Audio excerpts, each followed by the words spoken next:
नमस्कार friends, welcome my channel friends. Radhe Radhe friends, आज की वीडियो स्टार्ट करते हैं। शबरी जयंती 2025। शबरी जयंती 2025 माता शबरी की भक्ति और त्याग की अद्भुत कथा। जाने इस पवित्र दिन की पूजा विधि और इसका जीवन पर प्रभाव। शबरी जयंती के बारे में। शबरी जयंती माता शबरी के प्रति श्रद्धा व्यक्त करने और उनके भक्ति मार्ग को अपनाने का पर्व है। ये पर्व फाल्गुन मास की कृष्ण पक्ष की सप्तमी तिथि को मनाया जाता है। माता शबरी भगवान श्रीराम की परम भक्त थी, जिन्होंने अपनी संपूर्ण जीवन तपस्या और भक्ति में अर्पित कर दिया था। शबरी जयंती 2025। रामायण में हनुमान जी, जामवंत, केवट आदि कई ऐसे पात्र हैं जो भगवान श्री राम के प्रति अपनी प्रगाढ़ भक्ति के लिए सदैव स्मरण किए जाते हैं। ऐसी ही एक पात्र हैं माता शबरी। दोस्तों, जब तक शबरी के जूठे बेर की चर्चा न हो, तब तक रामायण अधूरी है। श्री राम के प्रति उनकी भक्ति को याद करते हुए फाल्गुन माह के कृष्ण पक्ष की सप्तमी तिथि को शबरी जयंती मनाई जाती है। शबरी जयंती कब है? इस वर्ष शबरी जयंती 20 फरवरी 2025 गुरुवार को मनाई जाएगी। सप्तमी तिथि का प्रारंभ 19 फरवरी 2025 सुबह के 7:32 से। सप्तमी तिथि का समापन 20 फरवरी 2025 सुबह के 9:58 तक।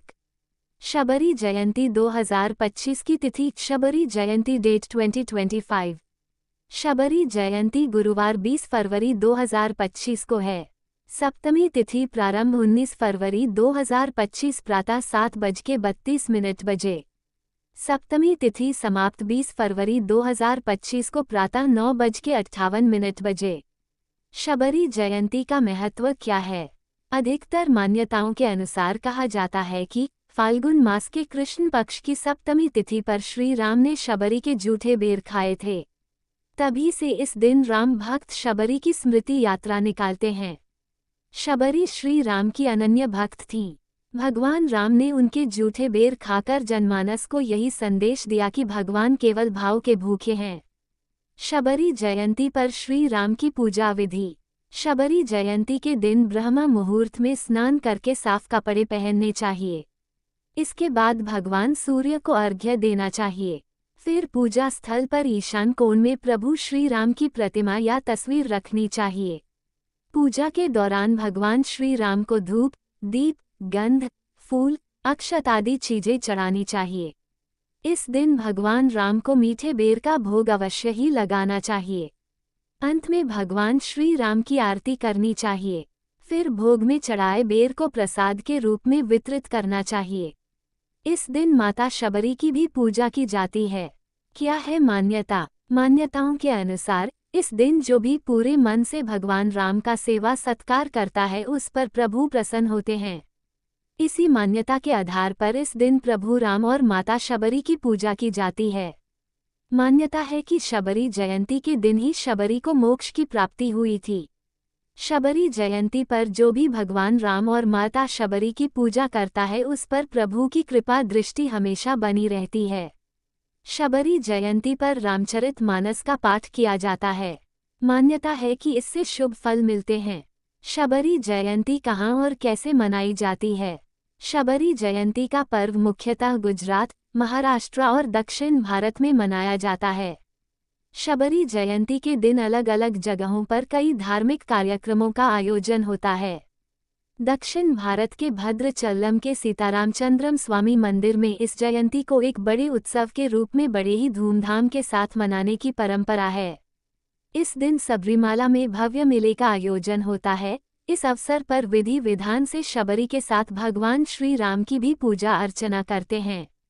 इस दिन श्री रामचरितमानस का पाठ भी किया जाता है। भीलनी शबरी ने क्यों चुना वनवास?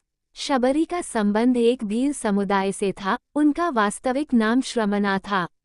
शबरी के पिता भील सरदार हुआ करते थे। भीलनी शबरी जब विवाह करने योग्य हुई तो पिता ने एक भील युवक के साथ उनका लग्न तय कर दिया।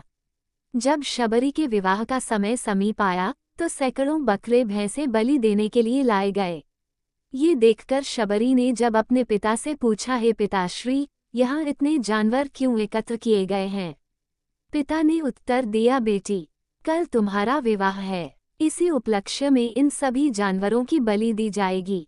ये सुनकर शबरी का मन दुख और पीड़ा से विचलित हो उठा। अतः उन्होंने निश्चय किया कि वो ये विवाह कदापि नहीं करेगी। ऐसा निश्चय कर शबरी ने रात्रि में ही वन प्रस्थान कर लिया।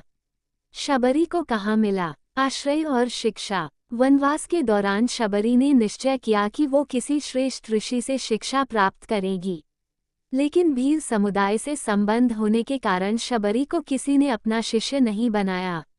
अंततः मतंग ऋषि ने उन पर कृपा की। उन्होंने अपने आश्रम में न सिर्फ निवास करने के लिए स्थान दिया, बल्कि उनका गुरु बनकर उन्हें शिक्षा देना भी स्वीकार किया। एक दिन जब महर्षि मतंग का अंत समय निकट आया, तो उनकी मृत्यु की कल्पना मात्र से ही शबरी विकल हो गईं।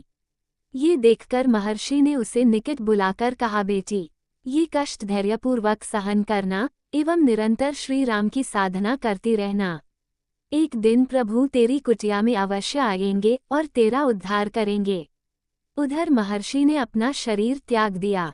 कब हुआ शबरी की प्रतीक्षा का अंत। महर्षि मतंग के ये कथन कि एक दिन भगवान राम तेरी कुटिया में अवश्य पधारेंगे, बार बार शबरी के कर्णपटल पर गूंजते थे। समय बीतता गया और ऐसा करते करते शबरी वृद्धा हो गईं, परंतु वो अब भी भगवान की निरंतर प्रतीक्षा करती रहीं।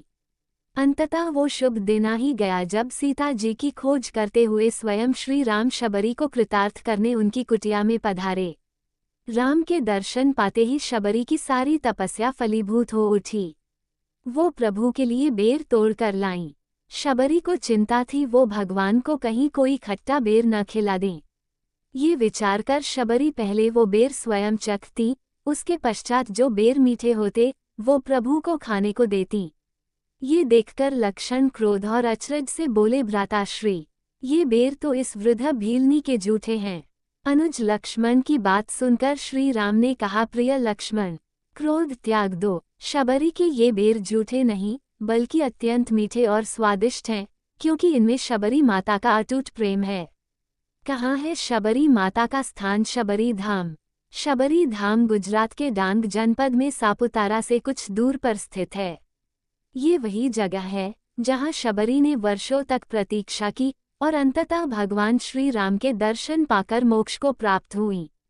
शबरी धाम आज एक धार्मिक पर्यटन स्थल के रूप में प्रसिद्ध है। यहाँ एक छोटी सी पहाड़ी है जिस पर एक मंदिर बना हुआ है। इस मंदिर में रामायण से संबंधित कई तस्वीरें बनाई गई है। विशेषकर शबरी प्रसंग से जुड़ी हुई अनेक तस्वीरें आज भी माता शबरी की श्री राम के प्रति अटूट आस्था का बखान कर रही हैं। मंदिर के आसपास आज भी बेर के पेड़ पाए जाते हैं। शबरी जयंती के अवसर पर यहाँ शबरी कुंभ का आयोजन होता है। फ्रेंड्स, हमारे वीडियो कैसे लगा है जरूर कमेंट करके बोलना। Friends, please like, comment, subscribe और शेयर करना नहीं भूलना। Friends, please full video watch करना नहीं भूलना। All friends, thank you so much और धन्यवाद। राधे राधे फ्रेंड्स।